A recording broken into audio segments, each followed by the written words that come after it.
Hello and welcome to Shriram's IAS. दोस्तों, अगर आप यूपीएससी प्रीलिम्स 2026 में अपीयर होने वाले हो, मतलब आप next year civil service examination देने वाले हो, तो ऐसे में देखो आपके पास अभी टोटल 7 मंथ है, बिकॉज 24 मई 2026 में आपका प्रीलिम्स है। तो बिल्कुल 7 महीना है आपके पास में। और ऐसे में इस फेस में एक बड़ा क्वेश्चन उठता है, क्योंकि ये जो फेस है ना, आप मिड में हो और होता क्या है कई बार कि मतलब आप ऐसा फील करते हो कि अरे यार मेरा प्रिपरेशन फेड कर रहा है, मैं कितना अचीव कर पाया हूँ, नहीं कर पाया हूँ, क्या मैं मेंस रेडी हूँ या नहीं हूँ। ये कुछ क्वेश्चंस है जो कई बार स्टूडेंट्स के मन में आते हैं, एस्पिरेंट्स के मन में आते हैं। और ऐसे में एक बड़ा क्वेश्चन हॉन्ट करता है एस्पिरेंट्स को कि what is the right time to start prelims preparation. क्या सही समय है कि मैं प्रीलिम्स की प्रिपरेशन को स्टार्ट कर दूँ और पूरी तरीके से क्या मैं शिफ्ट कर जाऊँ प्रीलिम्स की प्रिपरेशन में। बिकॉज हम सबको पता है कि प्रीलिम्स काफ़ी अनप्रेडिक्टेबल रहता है। कई बार मतलब एस्पिरेंट्स के अंदर में ये डाउट रहता है कि मैं किस हद तक यहाँ पर प्रिपेयर करूँ। तो इस तरह के जो डाउट्स है ना, आपको इस लेक्चर के बाद में थोड़ी क्लैरिटी मिल जाएगी। और मैं एक चीज़ बता दे रहा हूँ आपको कि देखो होता क्या है ना कि एक हम यहाँ पर सेट पैटर्न पर बात नहीं करने वाले, क्योंकि सबका अलग अलग हो सकता है, क्योंकि डिपेंड करता है कि आप अभी तक किस स्टेज में हो राइट प्रिपरेशन के। तो इन सारी चीज़ों पर हम डिस्कशन करेंगे in detail. But before that I welcome you to again Shriram's IAS. और अभी तक आपने इस चैनल को सब्सक्राइब नहीं किया तो कर लीजिए। At the same time one important announcement that if you are preparing for UPSC this year और इवन 2027 और अगर आपके मन में इस तरह के डाउट्स हैं कि मतलब मैं कैसे स्ट्रैटेजाइज करूँ इस प्रिपरेशन को, या फिर बेस्ट एज सच ऑप्शनल क्या हो सकता है मेरे लिए राइट, मेंस को कैसे प्रिपेयर करना है, सब्जेक्ट वाइज स्ट्रैटेजीज क्या होनी चाहिए, टाइम टेबल कैसे फॉलो किया जाए, या आप अपने हिसाब से टाइम टेबल को कैसे बना सकते हो, इस तरह के कई डाउट्स को आप क्लियर कर सकते हो हमारे फ्री 1-to-1 मेंटरशिप के साथ में, जिसका लिंक आपको डिस्क्रिप्शन में मिलेगा। आप उस लिंक पर जाकर क्लिक करिए, उस फॉर्म को फिल कीजिए और उसके बाद हमारे एक्सपर्ट्स आपके साथ जुड़ेंगे और आपके साथ बैठ के 1-to-1 इन सारे डाउट्स को क्लियर करेंगे। तो देखो, जैसा कि हम इनिशियली डिस्कस कर रहे थे कि आखिर राइट टाइम क्या है कि हम एज सच प्रीलिम्स की प्रिपरेशन को अब स्टार्ट कर दें। ओके, ये काफ़ी इंपॉर्टेंट क्वेश्चन है जिस पर हम बात कर रहे थे।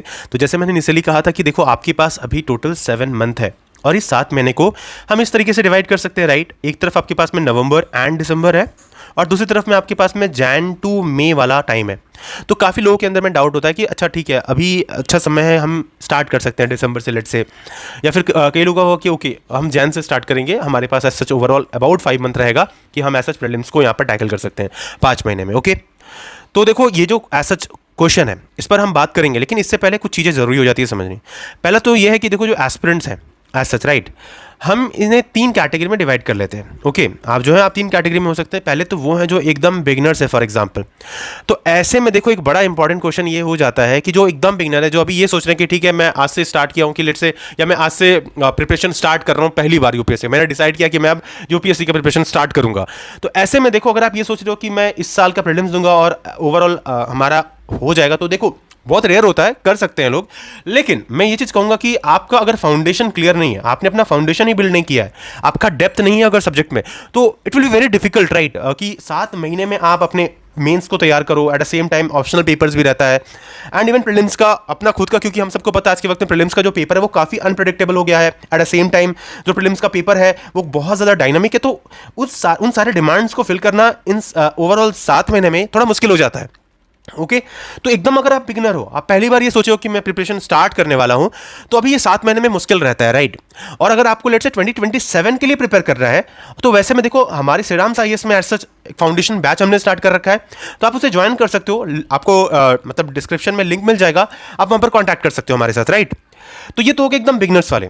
अब दूसरे जो कैटेगरी वाले होते हैं वो फर्स्ट और सेकंड अटेम्प्ट जो इस साल देने वाले हैं, मतलब जिनका पहला अटेम्प्ट रहने वाला है और वो अटेम्प्ट देने वाले हैं जो लोग ऑलरेडी फाउंडेशन अपनी बना चुके हैं। मतलब आपके जो कोर सब्जेक्ट है, चाहे बात आप हिस्ट्री की करो, आप ज्योग्राफी की करो, पॉलिटी की करो, इकोनॉमी की करो, इन्वायरमेंट की करो, आपने पढ़ रखा है इन सारे सब्जेक्ट्स को, एटलीस्ट 2 रीडिंग कम से कम दे रखा है आपने राइट। तो आप सब्जेक्ट्स को अच्छे से जानते हो कि ये सब्जेक्ट्स है क्या, आप जानते हो डिमांड जानते हो एसएच की एग्जाम की क्या है। तो ऐसे जो एस्पिरेंट्स हैं जो फर्स्ट अटेम्प्ट या फिर अभी जो सेकंड अटेम्प्ट देने वाले हैं, ओके, और उनमें भी वो सारे एस्पिरेंट्स लेट से जिन्होंने प्रीलिम्स लेट से एक बार दिया है, मैं मान लेता हूँ आप सेकंड अटेम्प्ट वाले हो और आपने प्रीलिम्स दिया है और आपका क्लियर नहीं हुआ है, ओके, तो वैसे वाले जो एस्पिरेंट्स होंगे उनको ये चीज़ जरूरी हो जाता है जानना कि अगर मैंने लेट से पिछला अटेम्प्ट दिया था और अगर मेरा लेट से प्रीलिम्स नहीं हुआ, तो ऐसे में एक इंपॉर्टेंट क्वेश्चन बन जाता है कि आखिर क्यों नहीं हुआ था। क्या मेरा सीसैट की वजह से रुका था, क्योंकि कई सारे बच्चे ऐसे हैं जिनका सीसैट की वजह से रुका है। एट द सेम टाइम क्या मेरा जीएस के पेपर के वजह से रुका था, तो आपको ये फिगर आउट करना पड़ेगा कि मेरा कौन सा पोर्शन वीक रह गया, क्या मैंने करंट अफेयर को सही से प्रिपेयर किया था, क्या मैंने जो सब्जेक्ट डिमांड है, सब्जेक्ट की जो नीड है उसको मैंने फुलफिल किया यहां पर या नहीं किया। ये कुछ क्वेश्चंस हो जाते हैं। एट द सेम टाइम जो एज सच सब्जेक्ट का कोर एरिया है, जैसे क्या मैंने कुछ इंपॉर्टेंट सब्जेक्ट को मिस आउट कर दिया, क्या मैंने जैसे फॉर एग्जांपल इकोनॉमी को अच्छे से प्रिपेयर नहीं किया क्योंकि इकोनॉमी एक काफी इंपॉर्टेंट पोर्शन है, क्या मैंने ज्योग्राफी और एनवायरमेंट को प्रिपेयर नहीं किया, राइट। तो ये कुछ इंपॉर्टेंट चीजें हैं जिसको आपको फिगर आउट करना पड़ेगा अगर आप प्रीलिम्स में से पहले एक बार भी फेल हुए हो, या इवन ये सारे बच्चे भी जो एज सच 2 से ज्यादा अटेम्प्ट दे चुके हैं, अगर आपका प्रीलिम्स नहीं निकल रहा है तो ये आपको फिगर आउट करना बहुत जरूरी है इस बार के अटेम्प्ट में, और ये सही समय है फिगर आउट करने के लिए, राइट। वो मैं बताता हूं अभी कि आप उसके साथ क्या करोगे। ओके, अब हम बात कर लेते हैं एज सच वो सारे एस्पिरेंट्स जिनका मेंस का एक्सपीरियंस है। तो आपके पास एक एज है, ठीक है, आपने मतलब ओवरऑल मेंस को अभी तक रेडी किया होगा, तो देखो आप यहां पर कहीं ना कहीं एज सच आगे प्रिपेयर कर सकते हो, मेंस को भी और एज दे सकते हो ये नवंबर दिसंबर में, एंड आप जैन के बाद से एज सच ओवरऑल प्रीलिम्स में लग सकते हो, राइट। तो ये ओवरऑल इस तरीके का हम 3 तरीके की कैटेगरी के बच्चों को यहां पर डिवाइड कर सकते हैं।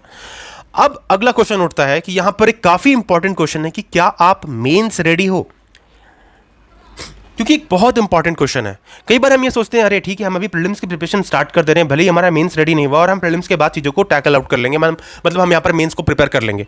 मैं आपको एक चीज़ ऑनेस्टली बताता हूँ कि देखो जो फियर ऑफ राइटिंग होता है ना वो इजीली ब्रेक नहीं होता। अगर आप राइटिंग करना अभी से प्रैक्टिस नहीं स्टार्ट किए होगे, आप आंसर राइटिंग अगर अभी से स्टार्ट नहीं किए हो लिखना, तो ऐसे में एक बड़ा क्वेश्चन एक यहाँ पर उठता है ना दोस्तों कि देखो आप ये सोचते हो कि ठीक है प्रीलिम्स के बाद हम अचानक से आंसर राइटिंग लिखें और हम पूरा पेपर ओवरऑल लिख पाएंगे, ये नहीं होता है। आपको मतलब प्रैक्टिस लगता है, आपको मंथ्स देने पड़ते हैं आंसर राइटिंग प्रैक्टिस को एज करने के लिए, क्योंकि ये एक आर्ट है, ओके, जहां पर आपको हर चीज पता होना चाहिए। आंसर की डिमांड क्या, क्वेश्चन की डिमांड को फुल आउट मतलब ऐसा करना पड़ता है, आपको समझना पड़ता है कि क्वेश्चन क्या है, राइट। क्वेश्चन के लैंग्वेज को समझना पड़ता है, आपको स्ट्रक्चर्स बनाना पड़ता है, राइट। तो कई सारे यहाँ पर वर्क होते हैं एज सच आंसर राइटिंग में, जिस पर हम ऐसा सेपरेट बात करेंगे। लेकिन यहाँ पर ओवरऑल बहुत जरूरी ये चीज हो जाता है कि क्या आप मेंस रेडी हो या नहीं हो।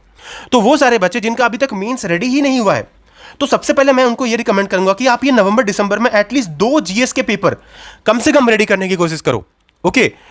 और जीएस के पेपर रेडी तो करो एट द सेम टाइम यहां पर ये भी कोशिश करो कि कैसे भी करके आप जो आंसर राइटिंग की प्रैक्टिस है वो स्टार्ट करो।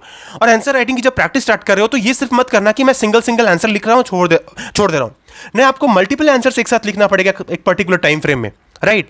क्योंकि 3 घंटे के अंदर में आपके पास में 20 क्वेश्चंस रहते हैं और वो इतना इजी नहीं रहता है कि आप इजीली सॉल्व कर पाओ सारे क्वेश्चंस को, राइट। उसके लिए आपको बहुत प्रैक्टिस की जरूरत पड़ेगी, और वो जो फियर है उसको ब्रेक करने के लिए सही समय कि आप नवंबर दिसंबर महीने में एटलीस्ट आंसर राइटिंग के साथ में हैबिचुअल हो जाओ, और कम से कम 2 जीएस के पेपर को आप यहां पर क्लियर करो कम से कम, राइट। वो बहुत जरूरी होता है, खास करके स्टैटिक पोर्शन जहां पे ज्यादा है। जैसे जीएस 1 में आपको ज्यादा स्टैटिक पोर्शन मिलता है, राइट, आपको जीएस 2 में दिख जाएगा, जीएस 3 में डायनामिक बहुत ज्यादा है। आप जीएस 4 के एज सच एथिक्स की जो थ्योरी वाली पोर्शन है आप उसको प्रिपेयर करके रख सकते हो, राइट। एंड इवन कम से कम आपका ऑप्शनल का जो पेपर 1 है वो आप रिवाइज करने की कोशिश करो अभी, तो इतना आप कर सकते हो, ओके, राइट। और मान लो कि आपने अभी मेंस का प्रिपरेशन अगर लेट से स्टार्ट किया था और आपने कम से कम 2 पेपर प्रिपेयर कर रखा है और आपका लेट से प्रीलिम्स नहीं हुआ है, तो ऐसे में आप सीसैट अभी स्टार्ट कर सकते हो, राइट। अभी से थोड़ा थोड़ा करके वक्त दे सकते हो, जिसको आप ऐसा प्रैक्टिस कर सकते हो क्वेश्चंस, राइट, जिससे आपको कहीं ना कहीं जो लास्ट टाइम का प्रेशर होता है उसको आप कहीं ना कहीं इजीली मतलब ईज आउट कर पाओगे। तो ये भी बहुत जरूरी हो जाता है।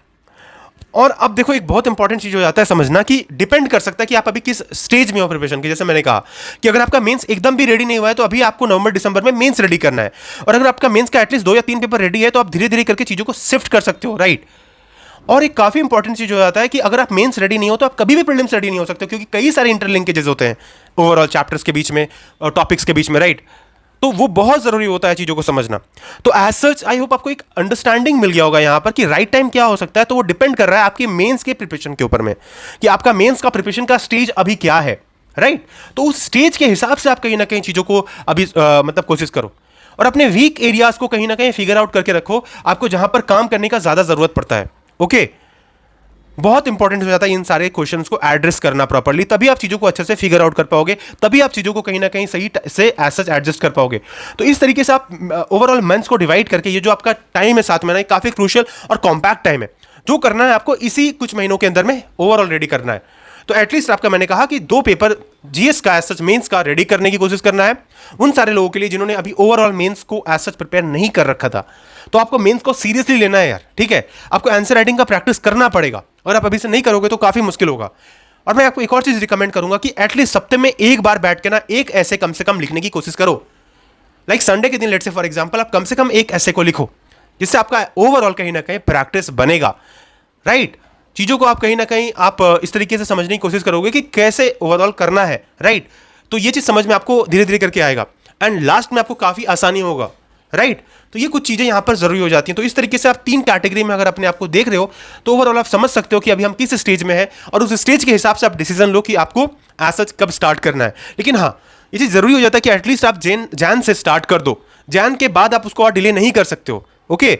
और अभी आपके पास में ये जो 2 महीना है ना, ये आपके पास में गोल्डन अपॉर्चुनिटी, आप इसको प्रॉपर्ली यूटिलाइज करो, ओके। तो I hope you understood this lecture, आपको समझ में आया होगा जो भी बातें हमने यहाँ पर की। तो इस तरह के किसी भी किस्म की अगर डाउट रहती है तो आप हम कमेंट सेक्शन पे लिख सकते हो। एट द सेम टाइम आप हमारे फ्री 1-to-1 मेंटरशिप को ज्वाइन कर सकते हो और जहां पर हम आपके साथ में और भी जितने भी आपके क्वेश्चंस, आपके क्वारीज हैं, आपको ओवरऑल मतलब मदद करेंगे, आपको हेल्प करेंगे आपके उन सारी क्वारीज को सॉल्व करने के लिए। तो अभी के अभी आप कहीं ना कहीं एज सच उस लिंक पे क्लिक कीजिए, आप फॉर्म फिल कीजिए और हमारे मेंटर्स आपके साथ में जरूर जुड़ेंगे, ओके। तो मिलते हैं अगले लेक्चर के साथ में। Thank you so much. जय हिंद।